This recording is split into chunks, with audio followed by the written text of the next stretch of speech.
Hello friends, welcome to Rida kitchen. இன்றைக்கி நம்ம பார்க்க போகிறது ஆலு பரோட்டா இல்லைன்னா உருளைக்கிழங்கு ஸ்டஃப்டு பரோட்டான்னு சொல்லலாம். வீடியோக்குள்ளே போகிறதுக்கு முன்னாடி மறக்காமல் ரிதா சேனலை சப்ஸ்கிரைப் பண்ணிக்கோங்க. அதுக்கு நான் எடுத்திருக்கிறது கோதுமை மாவு 2 கப் எடுத்திருக்கேன். உப்பு தேவையான அளவு சேர்த்துட்டு எண்ணெய் 1 டேபிள் ஸ்பூன் எண்ணெய்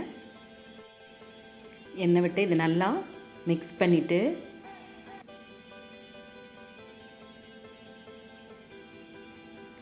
தேவையான அளவு தண்ணி ஊற்றி நல்லா சாஃப்டாக குழச்சிக்கலாம். இது நம்ம டிஃபன் பாக்ஸ் ரெசிபி, டிஃபன் பாக்ஸ்க்கெலாம் கொடுத்து விட்றதுக்கு ஈஸியாக இருக்கும். இது நல்ல டேஸ்ட்டாகவும் இருக்கும். இந்த மாதிரி நல்லா அழுத்தி பிசையணும். இந்த மாதிரி பிசைஞ்சிட்டு நம்ம எவ்வளோக்கு எவ்வளோ பிசைகிறோமோ அவ்வளோக்கு எவ்வளோ பரோட்டா சாஃப்டாக இருக்கும். இப்போ இந்த மாதிரி பிசைஞ்சிட்டு இதுக்கு மேலே 1 டீஸ்பூன் எண்ணெய் விட்டு நல்லா இது ஒரு கிட்டத்தட்ட ஒரு ½ அன் ஹவர் அப்படியே ஊறிட்டு இருக்கட்டும். அதுக்குள்ளேயும் நம்ம பொட்டேட்டோ ஸ்டஃபிங் செஞ்சுக்கலாம். இது அப்படியே இருக்கட்டும்.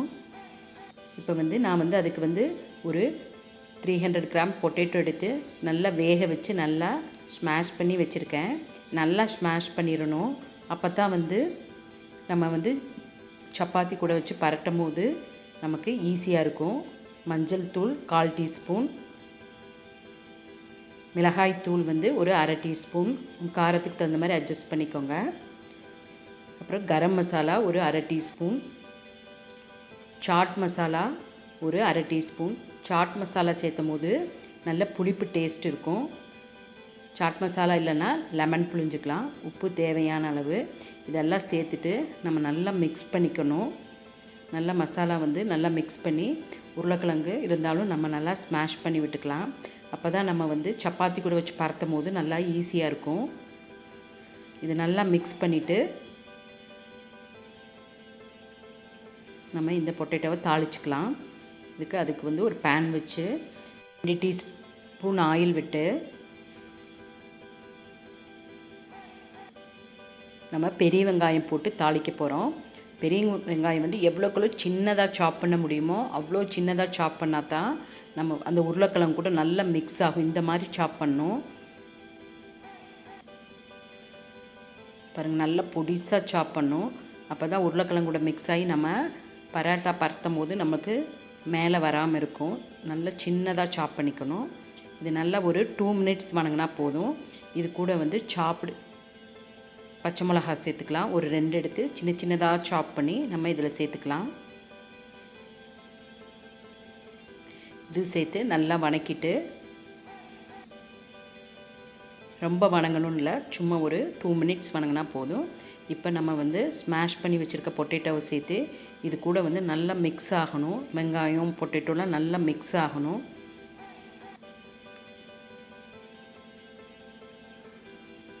இது குழந்தைகளுக்கெல்லாம் ரொம்ப பிடிச்சமான ரெசிபி. நம்ம ஸ்கூலுக்கு டிஃபன் பாக்ஸ்க்கெலாம் வச்சுடலாம். ரொம்ப நம்ம எப்படி வச்சுடுறோமோ அதே சாஃப்ட்லேயே இருக்கும். நல்ல டேஸ்ட்டாகவும் இருக்கும்.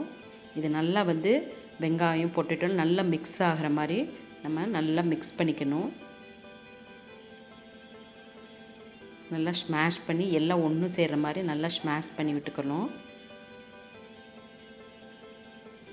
பாருங்கள், இந்த அளவு ஸ்மாஷ் ஆகணும்.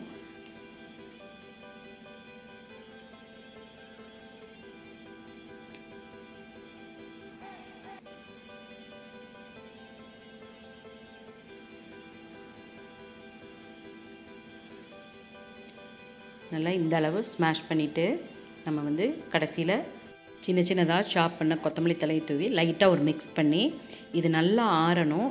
ஆறி நம்ம ஸ்டஃப் பண்ணி பரோட்டா செய்யும் போது தான் நமக்கு ஈஸியாக வரும். இது நல்லா ஆறட்டும். ஆறி தான் நம்ம பரோட்டாக்குள்ளே வச்சு ஸ்டஃப் பண்ண போகிறோம்.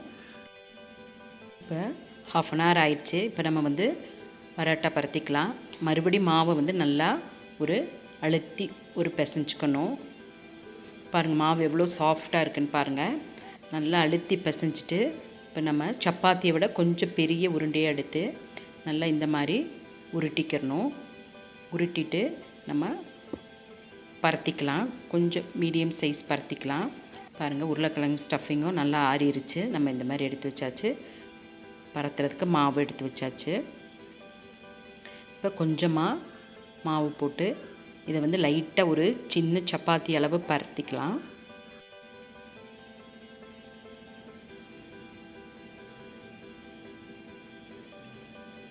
இந்த அளவு பரத்தினா போதும்.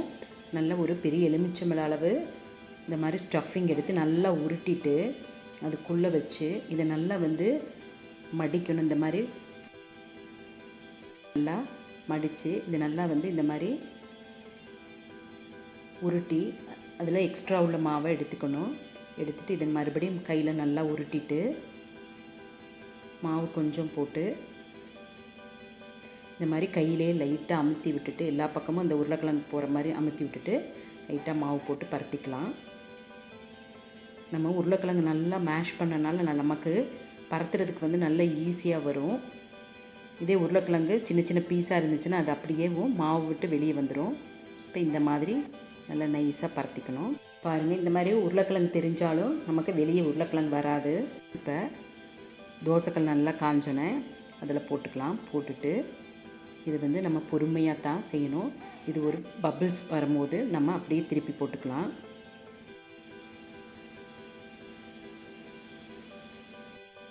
நல்லா பபிள்ஸ் வந்துடுச்சு. இப்போ திருப்பி போட்டாச்சு. திருப்பி போட்டு ஒரு 2 மினிட்ஸ் விட்டு மறுபடியும் திருப்பி போட்டு தான் நம்ம எண்ணெய் ஊற்ற போகிறோம். குழந்தைகளுக்கெல்லாம் கொடுக்கும்போது நம்ம நெய் விட்டு கொடுத்துக்கலாம். நெய் விட்டால் நல்ல ஃப்ளேவர் வந்து சூப்பராக இருக்கும்.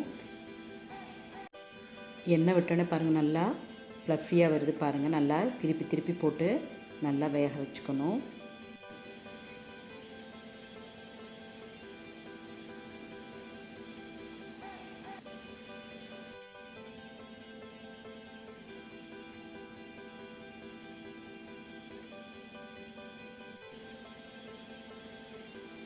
பாருங்கள், சூப்பரான ஆலு பராத்தா ரெடி ஆயிடுச்சு.